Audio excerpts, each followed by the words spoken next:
The transgression would be if you ask Allah Azza wa Jal to grant you al-wasila. Because we know that only one person, one individual would be granted this high level, and we know that it is the Prophet alayhi salatu wasalam. But to ask Allah for the highest levels in Jannah, this is not an exclusivity.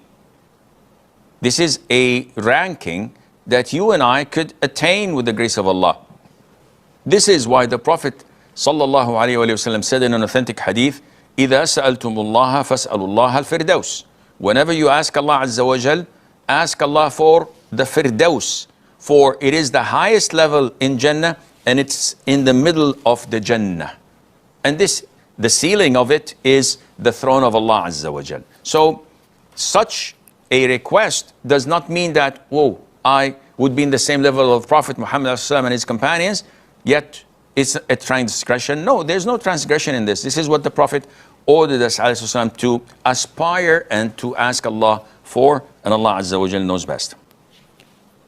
Yasin from Germany. Assalamu alaikum, Sheikh. Salam wa rahmatullahi wa barakatuh.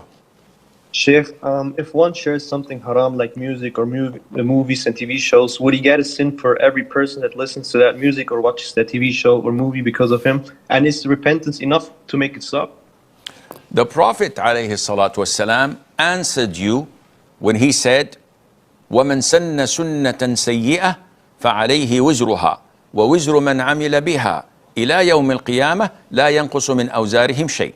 Translation: and whoever commits and is a guidance or a leader in sin, then he will have the burden of the sin and the burden of the sins of everyone who followed him till the day of judgment, without any of their sins being deducted because he's being accredited to it. No, they will both have the same amount of sin. And this is why the first son of Adam, peace be upon Adam, who committed the first murder and manslaughter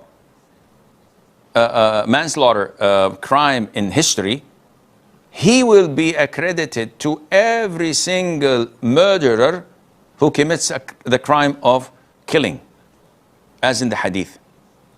So yes, it is a very grave sin to share, unfortunately, which a lot of the Muslims don't think of. They're mindless of it when they share haram on their platforms, social media platforms, on their Instagram, on their Snapchat, on their X, previously known as Twitter, weird name, or Facebook, or the likes. And they share a video clip, a song, something that contains haram, thinking that it's fun, it's gonna get me some likes, and yeah, it's cool. Not knowing that the thousands, if not the hundreds of thousands, if not the millions of people who watch it, he will be accredited for every single sin. Whoa, man, this is a lot. This is why the people who work in media, those who act in movies and soap operas, those who do talk shows that involve haram, those who sing,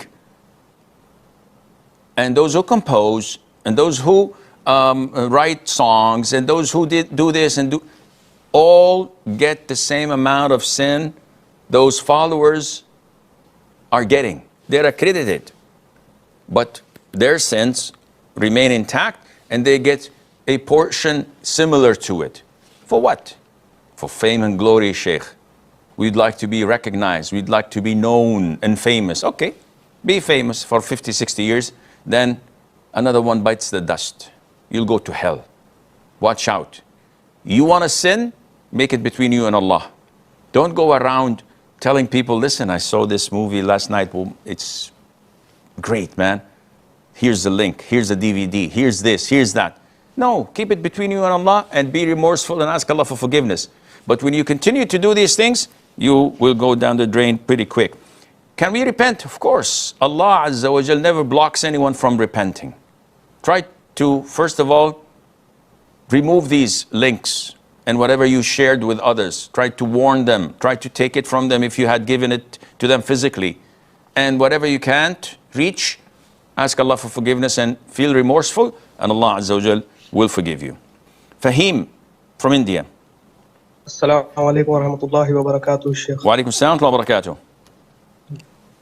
Sheikh, I have a question that if the household people in our house sleep, for example, my brother, while going azan, if he sleeps and does not pray and say, I will pray, is it fair for me to fight with him and make him to pray, or shall I leave him to sleep? First of all, you're not his mother, so you cannot force him to pray. You're not his father either. So you have the authority to advise, but nothing else. So your parents, your siblings, you do not have authority to change the evil and vice with your own hands. You have this authority over your wife, over your children. So all what you can do is just remind your brother of Allah and ask him to pray, ask him to sleep early. And if he doesn't wake up, this is his sin. He's an adult and he's going to pay for that dearly in this life, in his grave, and on the day of judgment. You've done your due diligence and Allah knows best. Hamza from Bosnia. Assalamu alaikum wa rahmatullah. Wa alaikum assalam wa rahmatullahi wa barakatuh. Sheikh, unfortunately, there are some people who consider staying away from sins as being extreme in Islam. For example, someone is asking us to help them do a sin, and when we tell them that Allah forbade it, they start calling us extreme. How do we approach such people, especially if it's our family members and we need to be kind towards them? Please advise. Barakallahu feekum, Shaykh. Wa feekum barakallah. Akhi, this is part of the territory. It comes with the territory, in the sense that the more you become practicing and following the sunnah and following the religion, the more enmity, hatred, and hostility you will be facing from others. And the biggest example is the prophets of Allah and the messengers of Allah. Have you heard of a prophet or a messenger who had everything going on, no trials, no fitna, no enemies? No. This is the sunnah of Allah in this life, and this is your test. So all what you can do is to be tolerant, to be patient, to be diplomatic, and to keep your cool. You cannot face hostility and abuse, especially from loved ones and relatives, with similar hostility and abuse. And I always say this, and people are not very pleased with what I say, but this is the universal truth. If a dog barks at you, would you fall on your hands and knees and bark back? Of course not. He's a dog and I'm a human being. So you have to ignore, smile. Do not defend yourself. Do not argue with people when they accuse you of being an extremist after you've shown them the evidence from the Qur'an and the Sunnah. Yet they are not willing to accept it. What can I do? If someone in the middle of the day you say this is the sun, he says no, it can't be the moon. What do? Do I prove it to him? Do I show him charts and NASA latest articles? I just said, yeah, maybe, and move on. Life is too short to waste and spend with such people who are defiant, who are resisting, submitting their will to Qur'an and Sunnah. I'm not telling you, obey Sheikh so-and-so or follow scholar so-and-so.